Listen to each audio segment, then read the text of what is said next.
కొద్ది రోజుల క్రితం రాబర్ట్ డౌనీ జూనియర్ అతను అవెంజర్స్ డూమ్స్డే సెట్లో ఉన్న ఒక ఫోటోని సోషల్ మీడియాలో షేర్ చేశాడు. ఆ ఫోటోలో అతను మజిల్ సూట్ని వేసుకొని హాకై యాక్టర్ అయిన జెర్మీ రెన్నర్ తనకు జరిగిన యాక్సిడెంట్ అండ్ అతను చూసిన నియర్ డెత్ ఎక్స్పీరియన్స్ గురించి రాసిన మై నెక్స్ట్ బ్రెత్ ఏ మెమోర్ బుక్ని చదువుతున్నాడు. అలాగే అతని వెనకాల డు నాట్ నాక్, ట్రస్ట్ యువర్ సెల్ఫ్ అని చెప్పి డాక్టర్ డూమ్ యొక్క పోస్టర్ కనిపిస్తుంది.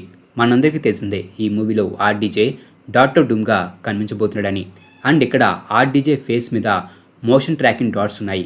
సో మేబీ మూవీ ప్రొడక్షన్ టైంలో అతని ఫేషియల్ మూమెంట్స్ని క్యాప్చర్ చేసి డిజిటల్గా క్రియేట్ చేసిన డాక్టర్ డూమ్ యొక్క మాస్క్ని పెట్టవచ్చని అనుకుంటున్నాను. ఇక్కడ అతని హెయిర్ స్టైల్ లుక్ని కూడా మీరు చూడవచ్చు. అలాగే ఇక్కడ అతను మజిల్ సూట్లో ఉన్నాడు. మూవీస్లో ముఖ్యంగా సూపర్ హీరో మూవీస్లో యాక్టర్స్ వారు వేసుకునే కాస్ట్యూమ్లో ఇంకా మస్కులర్గా కనిపించడం కోసం వీటిని యూజ్ చేస్తారు. సో చూస్తుంటే ఇక్కడ ఆర్డీజే డాక్టర్ డూమ్గా తన ఫుల్ ఆర్మర్లో ఉన్న సీన్ని షూట్ చేస్తున్నట్టుగా ఉంది. ఈ Avengers Doomsday movie production start అయినప్పుడు ఆ మూవీ సెట్కి సంబంధించిన చాలా పిక్చర్స్ లీక్ అయ్యాయి. వాటి ద్వారా మూవీలో ఎక్స్ మ్యాన్షన్ అటాక్కి గురవబోతుందని కన్ఫర్మ్ అయింది. అండ్ ఇప్పుడు ఈ ఎక్స్ మ్యాన్షన్ సెట్కి సంబంధించి మరొక సెట్ ఫోటో కూడా లీక్ అయింది. దీని గురించి చెప్పే ముందు స్పాయిలర్ వార్నింగ్ చేస్తున్నాను. ఈ సెట్ ఫోటోలో మనకు ఒక పెద్ద రోబోట్ కనిపిస్తుంది. అండ్ దీని లుక్ చూడడానికి X-Men days of future past మూవీలో మనం చూసిన సెంటినల్స్ లాగా కనిపిస్తుంది. ఆ మూవీలో మ్యూటెంట్స్ని హంట్ చేయడానికి వీటిని క్రియేట్ చేస్తారు.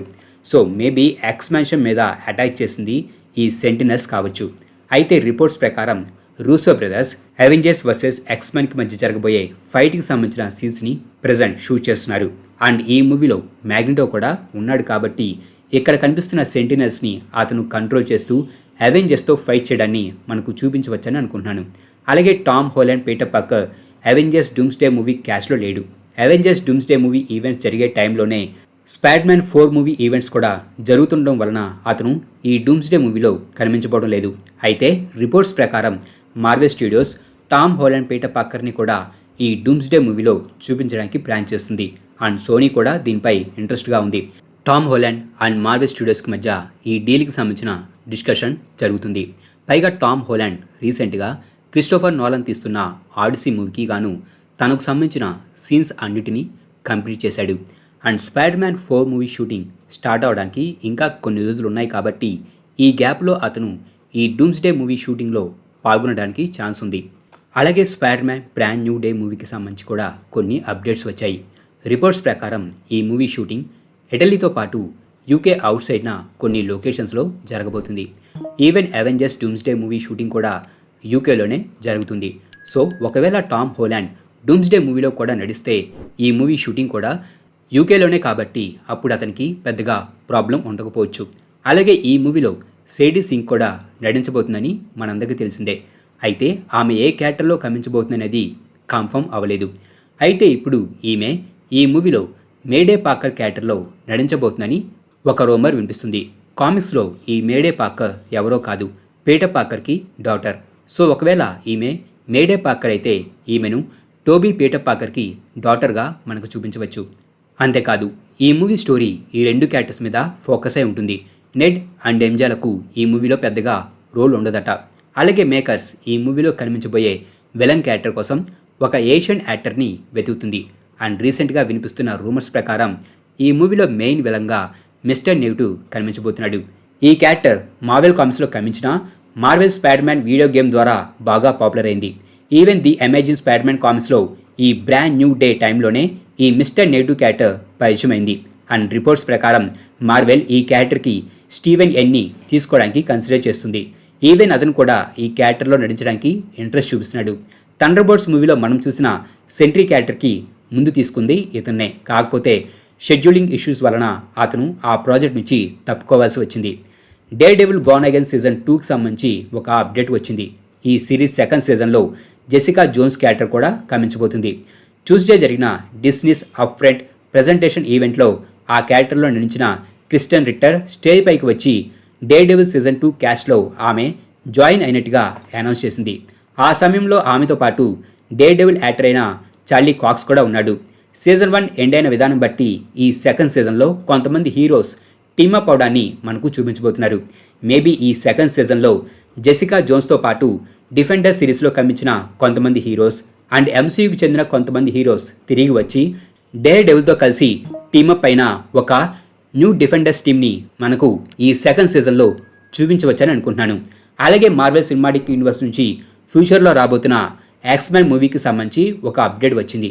ఈ movie story professor X, Cyclops and Jean గ్రేల మధ్య ఫోకస్ అయి ఉండబోతుంది. అండ్ మార్వెల్ ఈ మూవీలోని ప్రొఫెసర్ ఎక్స్ క్యారెక్టర్ కోసం Colman Domingo and Jean Grey character కోసం డైసీ ఎడ్గర్ జోన్స్లను తీసుకోవడానికి ప్లాన్ చేస్తుందనే రిపోర్ట్ వచ్చింది. అలాగే మార్వెల్ స్టూడియోస్ అనౌన్స్ చేసిన అవెంజర్స్ డూమ్స్డే క్యాష్లో మార్క్ రఫ్లో లేడు. దాంతో హల్క్ ఫ్యాన్స్ కొంత డిసప్పాయింట్ అయ్యారు.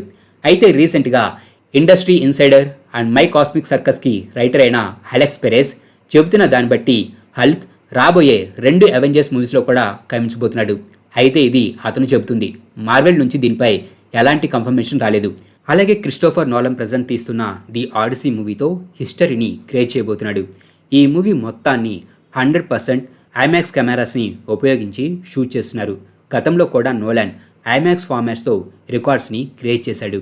నోలాన్ డైరెక్ట్ చేసిన ది డార్క్ నైట్ రైజెస్ మూవీలో 72 మినిట్స్ ఐమాక్స్ ఫుటేజ్తో ఎక్కువ ఐమాక్స్ ఫుటేజ్ ఉన్న మూవీగా, అలాగే డంకక్ మూవీతో ఐమాక్స్ షాట్స్ ఎక్కువ శాతం ఉన్న మూవీగా రికార్డ్స్ క్రియేట్ చేశాడు.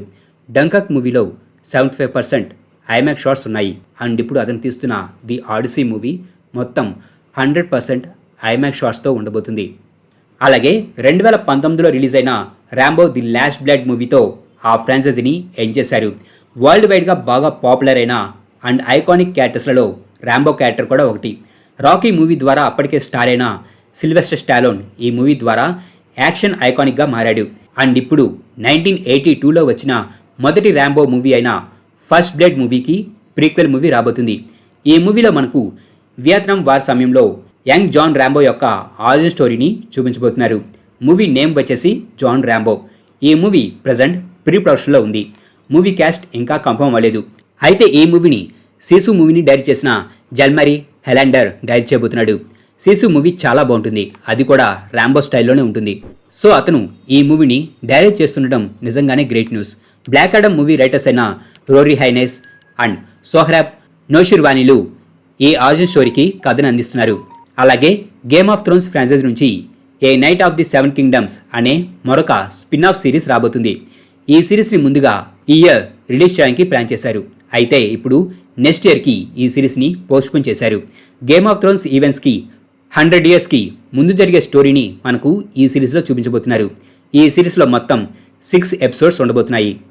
మా ఈ వీడియో మీకు నచ్చినట్లయితే ప్లీజ్ లైక్ చేయండి, షేర్ చేయండి. మా ఛానల్ని మీరు ఇంకా సబ్స్క్రైబ్ చేసుకున్నట్లయితే ప్లీజ్ మా ఛానల్ని సబ్స్క్రైబ్ చేసుకోండి. అలాగే మా వీడియోస్ నోటిఫికేషన్ రూపంలో మీకు ఎప్పటికప్పుడు అప్డేట్స్గా రావాలంటే పక్కనున్న బెల్ ఐకాన్ క్లిక్ చేయండి.